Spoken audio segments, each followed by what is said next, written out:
Hello students of class 8, I am Malik sir. I am going to continue the lesson cell structure and function. So yesterday I had discussed about the cell organelles and their functions. Today I am going to give you comparison study between plant and animal cells. Right here parameters size की जहाँ तक बात है, plant cell are larger in size with distinct outlines, right? Size जो होता है plant cell का बड़ा होता है. एनिमल सेल का जो साइज है smaller than plant cell, right? Cell wall plant cell में सेल वाल प्रेजेंट होता है, सेल वाल एब्सेंट होता है एनिमल सेल में, ठीक है. प्लास्टिड्स प्लांट सेल में प्लास्टिड्स होते हैं, जबकि एनिमल सेल में प्लास्टिड्स एब्सेंट होते हैं. वैक्यूल्स प्लांट सेल में लार्ज वैक्यूल होता है ना. It fill most of the space of cell, और लगभग इस सेल का अधिकतर पार्ट वो छेक के रखता है, जबकि एनिमल्स में जो है vacuoles are absent, right? Vacuoles are absent if present are small.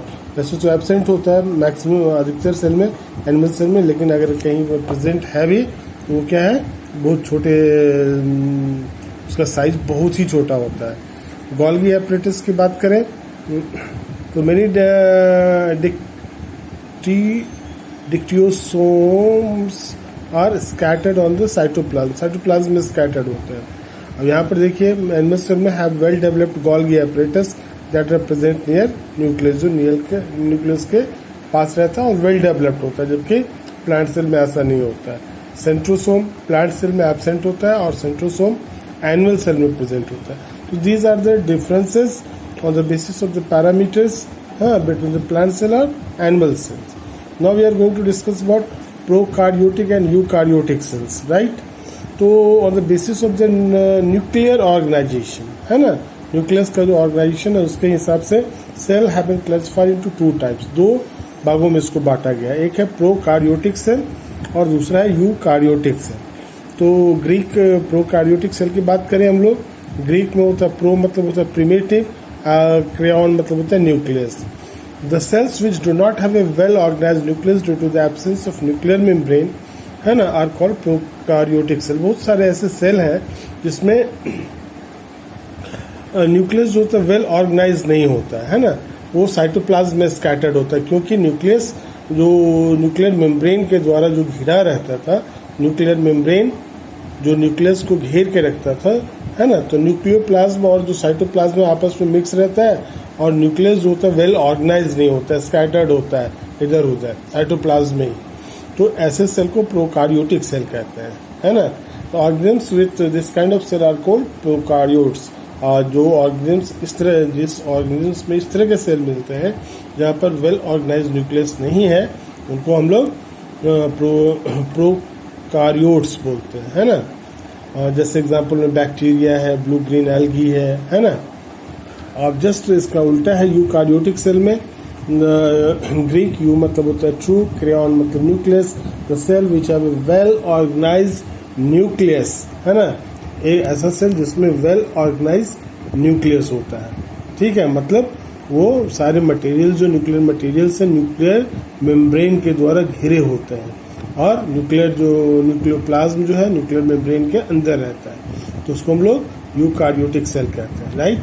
तो the cell which have well organise nucleus with nuclear membrane are called eukaryotes.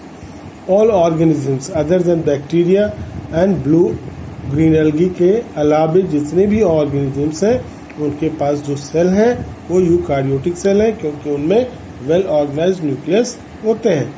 Hence they are called इसलिए उनको यूकार्योट्स कहते हैं. तो हम लोग भी यूकार्योट्स हैं, प्लांट्स हैं, एनिमल्स हैं, फंगी हैं, प्रोटोजोआ हैं, है ना, ये सभी यूकार्योट्स हैं, ठीक है.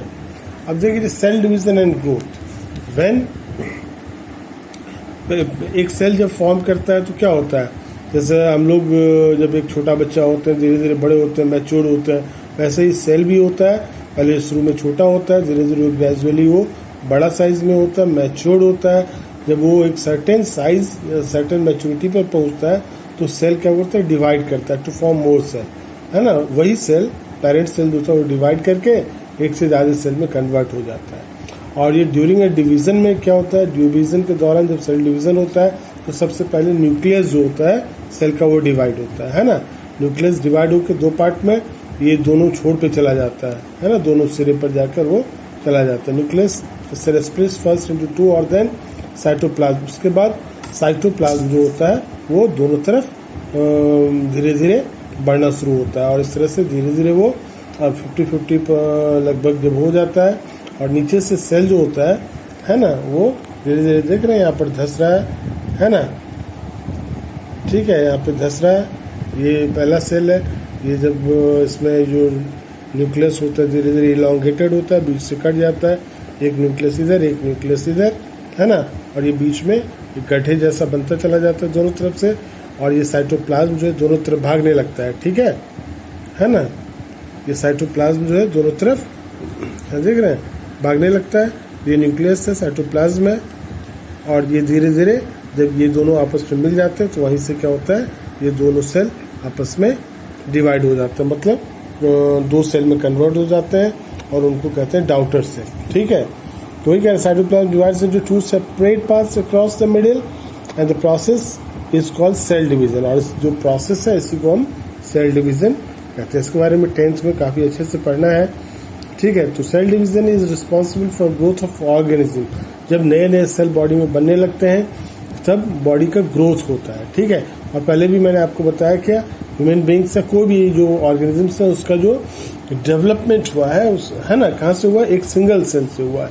और वो सिंगल सेल क्या होता है, डिवाइड होते होते उनकी संख्या बढ़ती जाती है, और न्यू इंडिविजुअल्स का फॉर्मेशन, जैसे उसके बॉडी पार्ट्स फॉर्म करते जाते हैं, हाथ आया, पाँव आया, सर आया, पैर आया, है ना। और इसीलिए क्या होता है, हम लोग अपनी माँ के पेट में कितने दिन तक, 9 महीने तक रहते हैं। क्यों रहते हैं, इसीलिए रहते हैं क्योंकि सेल डिवाइड होता रहता है और सेल की मात्रा बढ़ने लगती है, हमारे बॉडी ऑर्गन से फॉर्म करते रहते हैं। एक बार जब बॉडी ऑर्गन सारे का फॉर्मेशन कंप्लीट हो गया तो फिर हम लोग दुनिया में आते हैं, है ना। तो मिलियंस ऑफ सेल्स डाई, और ऐसा नहीं है कि एक बार सेल बन गया तो हमेशा जिंदा ही रहेगा। मिलियंस ऑफ सेल्स डाई, मरते भी हैं, and are replaced every second in our body, और उसकी जगह नए सेल जो हमेशा बनते रहते हैं वो आते हैं, ठीक है। इसका मतलब कि सेल का जो फॉर्मेशन है वो हमेशा होता रहता है। Some unicellular organisms like bacteria and amoeba reproduce through cell division. और कुछ जो यूनिसेलुलर ऑर्गेनिजम्स है, बैक्टीरिया है, अमीबा है ना, वो जो देख रहे हैं आप यहाँ पर, उनका जो रिप्रोडक्शन है, मतलब जो चूंकि वो सिंगल सेल है ऑर्गेनिजम्स है, तो अपनी जनसंख्या कैसे बढ़ाते हैं, इसी सेल डिवीजन के द्वारा अपने नंबर्स को बढ़ाते हैं, ठीक है। तो ये सारे चैप्टर आपका आज खत्म हुआ, है ना। एक बार इसको अच्छे से पढ़िए पूरा और देखिए क्या समझा आपने। उसके बाद फिर जो है हम इसमें क्वेश्चन आंसर आपको देना शुरू करेंगे अगले रोज से, ठीक है। Thank you, have a nice day.